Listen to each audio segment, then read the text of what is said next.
We believe that kids should have cell phones. Imagine this.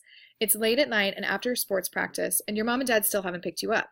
Your coach had to leave, so you're left by yourself. You have no cell phone. What do? This could be a dangerous situation where a young child is left without any way to get home and without a way to get in touch with a parent. A cell phone helps with communication and closeness of families, keeps families connected, and gives parents peace of mind.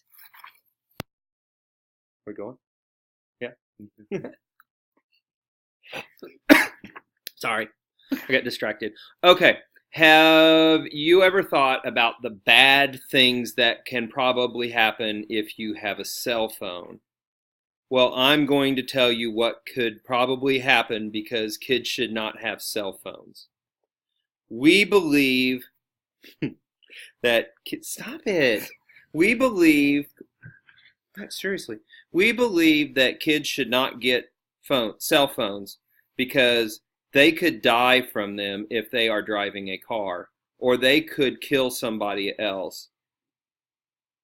Kids don't always take care of their stuff, so they could lose the phone, or they could drop it and break it. Kids play video games like all the time when they should be going outside and exercising. And if kids get cell phones, that will make them a lot worse about not exercising, and they will get out of shape. The first reason that we have that kids should have cell phones is that the communication and family closeness is increased due to the constant flow of information between family members. For example, parents can send text encouragements for tests and tryouts, which their children can read during their lunch breaks between classes. Parents no longer have to get angry with their child because they don't know where they are or what is going on. A child with a cell phone can keep their parents up to date when plans change. Also, many people have parents who are divorced, and having a phone allows a child to communicate with the parent that they aren't currently with. Cell phones help to keep families connected. If your child has a cell phone and his or her best friend moves away, their relationship doesn't have to be interrupted. They can still talk to each other practically every other day, or in some cases even more often than that. Cell phones help to tie in access to social media, and that in turn helps to keep you constantly updated on activities, things that are going on, short memos and photos. Relatives, such as cousins, nieces, and nephews, can become much closer through the constant exchange of conversation and spontaneous cell phone messages and photos that can be sent.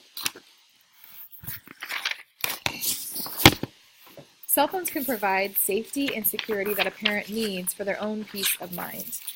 For example, parents can find their children by just giving them a call. And in extreme cases, if their child was to go missing, they could locate them using the phone's GPS. You can also teach your child how to use their cell phone to prevent being kidnapped. The FBI estimated that in 2015, cell phones carried by children prevented at least 250 kidnappings in just the United States. And a teen driver can even be guided through unfamiliar neighborhoods using the phone's internal GPS like Google Maps. We disagree because we have some different reasons. First of all, it's dangerous to give kids cell phones. Kids are so involved with their phones, they don't even pay attention to what's going on. And they could walk into traffic and get hit by a car or something. And besides, a lot of people die from texting and driving, probably. You know, I tell you, these cell phones are just tons of problems. They cost way too much money. Still go? Yeah. Kids aren't responsible enough to take care of their phone.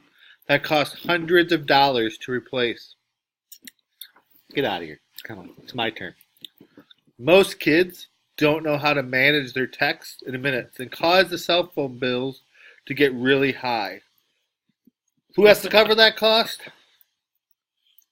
Not me. The parents do.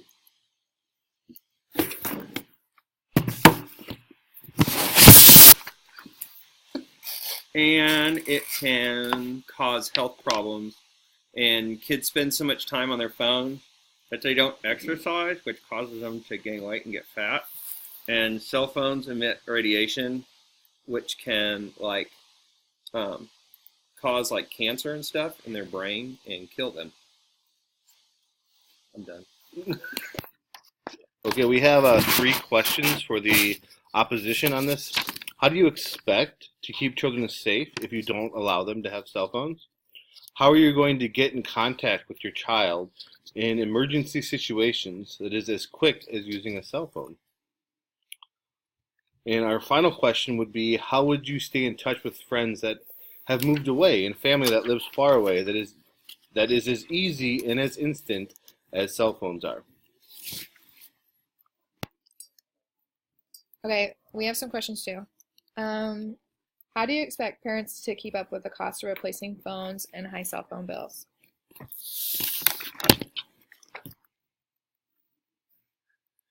Yeah, we have another question. Wait, are you third? I'm third. Oh, I'm second? Yeah? Oh, sorry. Okay. It says right there. How are you going to prevent your child from becoming obese from sitting on their phones all day? Dude, come on. Oh. It's your turn. Do you think the deaths caused by texting and driving aren't worth the benefits of having a cell phone? To answer your questions, well, we think that parents can easily track their child's usage with just good parenting skills, and they need to be able to teach their children how to use their phone appropriately. We also felt that there are hundreds of exercise apps that help children stay active and that can track how much you're moving. I would even argue that using a phone to exercise motivates our children to get more active. And then lastly, we think that texting while driving can be prevented with good parenting skills and teaching children how to use a phone appropriately. There's also technology available that can disable student phones while they are driving. Okay. She's counting on the weeks. So to answer your questions, we talked about that we think that kids having cell phones is dangerous. And we said a lot of kids die from texting and driving. Duh. Okay, there's always an adult nearby with a cell phone, so people have phones all the time. Kids can always ask to use someone else's cell phone to contact parents in case of an emergency. Easy. And then, why does everything have to be so instant? I mean, come on, not that long ago, people were keeping in touch with each other, like thousands of years before cell phones, probably. And people can use computers to post pictures and keep in touch, and they don't even need to use a cell phone, so why? Every day, a child goes missing in the United States. It's a horrible thought, and it gives me shudders just thinking about it. However, isn't that what a parent's doing? Putting their child at risk for something to happen like that when they send them out into the world without a means to contact a responsible adult when they need help? The solution to the problem is so simple, and it can be incredibly cost-effective.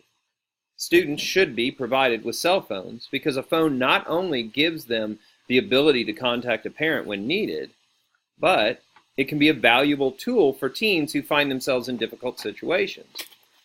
A cell phone can be used as a convenient GPS device for teens who find themselves lost while driving. Cell phones can help to keep kids connected with their family. They're never alone because they can reach their parents anytime that they need to. This connectedness can provide parents with peace of mind, knowing that their children will never be stranded and always be able to get the help they need when they need it. So you can see that if you give your kid a cell phone, it can help make them more out of shape because they will be playing games all the time. They don't really need them that much. Because they are lots of people around them to lend them phones that they would just probably break a phone and lose it. Oh, hey, that's my nose. Get away. Also, kids might post bad pictures of themselves if they had their own phone, and that would be bad. I hope you like what I had to say about the reasons why a kid should not have a cell phone. That is all I have to say. The end. We win. Choose us.